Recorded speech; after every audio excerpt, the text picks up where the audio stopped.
Sziasztok, Linda vagyok, és egyiptológia sorozatokat készítek. Ma az ókori egyiptomi vallás első részét láthatjátok.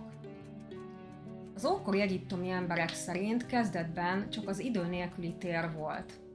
Erre a szeptepi kifejezést használták. A szeptepi jelentése első alkalom. Az ókori Egyiptomban területenként különböző istencsoportokat tiszteltek, és így különböző teremtés történeteik is voltak. Az egyik teremtés történetük alapján kezdetben csak egy ős matéria, az ős víz létezett. Egyiptomi nevén Nun, akit az istenek atyjának is hívtak. Ebben az ős óceánban létezett Atum, az ős isten. Az ókori egyiptomi vallásban különböző isteni körök voltak.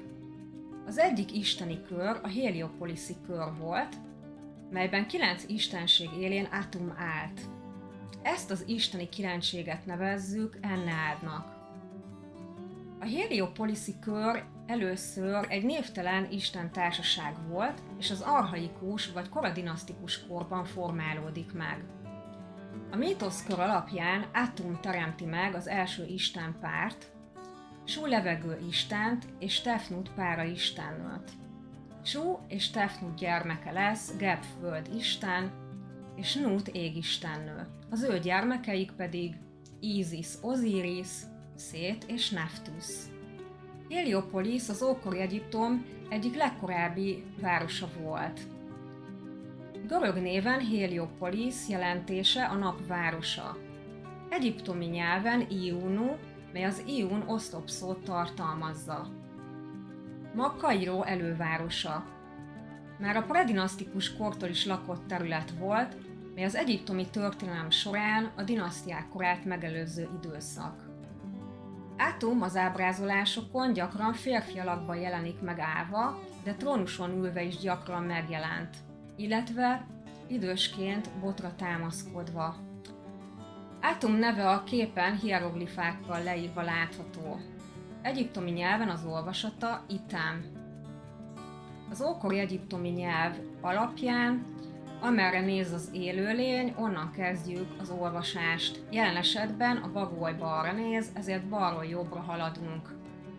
Az első hieroglifjel egy szán, hangértéke tem, a második egy bagoly M hangértékkel, és a harmadik az egy ülő isten determinatívum. Az egyiptomi nyelven a determinatívum egy olyan jel, amelynek az a feladata, hogy behatárolja a szó jelentését. Jelen esetben azt jelzi, hogy a szó egy istenséggel kapcsolódik. Atum neve a tem szógyököt is tartalmazza.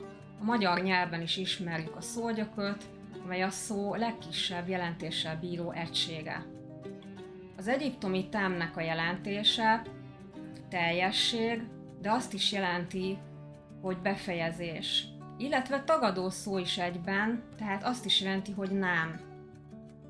Ez arra utal, hogy Atum az, aki az egész világot megteremtette, de ő is az, aki be fogja fejezni. Atum a mitológiában különböző szerepkörökben jelenik meg, és számos forrásban találunk rá utalást. A koporsó szövegekben is látható Atum, többször is megjelenik. A koporsó szövegek azok olyan halotti szövegek, melyeknek nagy része, sok fejezete a piramis szövegekből származik, és főként koporsókra írt mondások. A koporsó szöveg szerint Atum egy olyan teremtő, akinek a húsából származnak az élőlények, és az az Isten, akinek a kájából, az élet erejéből jött létre minden élőlény. Ezen kívül a piramis szövegek is megemlítik Atumot. A piramis szövegek szerint Atum önmagától jött létre. Erre az egyiptomi Heper-Jessef kifejezést használják, melynek jelentése önmagától keletkezett. A halottak könyve alapján a világ végén Atum mindent el fog pusztítani, és egy ős kígyó formába fog visszatérni. A nagy Harris papírus egy Rameszida kori szöveg, melyben harmadik Ramszesz templom adományai olvashatók, illetve látható rajta Ré Harakti napisten, mögötte pedig Atum kettős koronát hordva. Atum itt a királyok és istenek atyjaként jelenik meg. Úgy tartották, hogy Atum az, aki a király gyermekre vagy fiúra vigyáz, és ő az, aki védelmezi és felneveli, ezért az ő segítségét kérték. Atum monadikus, vagy más néven elsődleges isten is. Ősdom formában tisztelték, és a Szent Benben kővel reprezentálták. Heliopolisban már igen korán tisztelték a Benben követ, amely egy meteorit vagy szent kő lehetett. Ré napisten éjszakai formájaként is megjelenik. Kosfejű, embertestű alakban átszáll az alvilágba, és megkezdi éjszakai útját Atum, hogy újjászülethessen. Ekkor Atum Ré formában ismerjük őt. A kosfejű alakként gyakran megjelenik a Királyok völgyében, újbirodalmi sírfeliratokon, ahol az szerepel, hogy Ré ellenségeit felügyelje, illetve védelmet nyújtson az elhunytak számára. Tonikus, vagy más néven föld alatti istenként is tisztelték. Itt harmadik Ramszesz szarkofág jelenetén látható, ahogy az őt védelmező ellenségeire tüzet vető kígyón ül, és mögötte 3 bálmadár védelmezi. Az éjszakai túlvilági utazásán vesz részt, és célja, hogy elérje az újjászületést. Szkarabeusz formában is tisztelték. Az egyiptomi emberek összefüggést láttak abban, ahogy a Szkarabeusz Galacsin mögül megjelenik, és úgy tartották, hogy ez párhuzamba állítható azzal, ahogy Atum megjelenik ősdombként az ősvízben. Egyéb állatalakjai is voltak. Ilyen volt a mongúz, az oroszlán, a bika, a gyík és a majom is. Ezen kívül különböző bronztartón is megjelent, emberfejjel és kígyótesttel ábrázolva. A késő kortól ezekben a bronztartókban szárított halat tartottak. Atum különböző egyiptomi vallásos forrásokban jelenik meg. Ilyen a halottak könyve is, amely papíruszokon őrződött meg főként, és halotti szöveggyűjtemény az újbirodalom elején kerül használatba.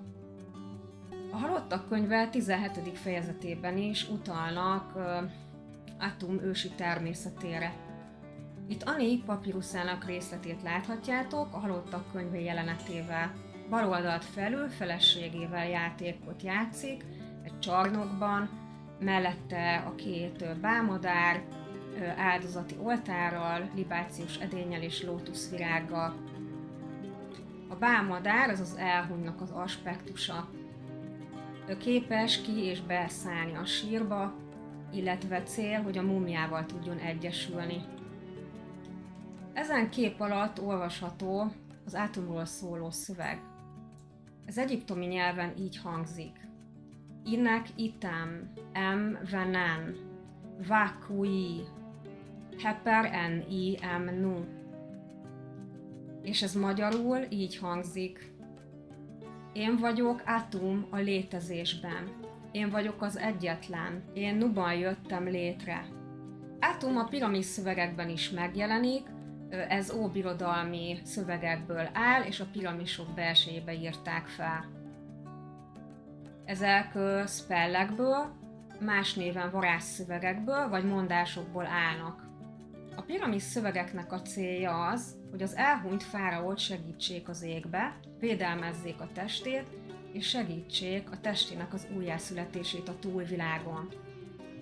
A piramis szövegek szerint Atum cselekszik és teremt, illetve a király azt kívánja, hogy ő is Atummá válhasson. Atum az egyik legfontosabb egyiptomi istenség. Heliopolis urának is tekintették. A legfőbb jellegzetessége, hogy teremtő ős isten. A koporsó szövegek szerint Ő teremtette meg Heka a varázsló istent is, még az első istenpár létrehozása előtt. Az egyiptomi emberek úgy gondoltak Atumra, hogy ő volt a kezdet, ő belőle származik minden, az ő testéből jött létre minden, és az istenek is belőle származnak. Tetszett? Gyertek máskor is!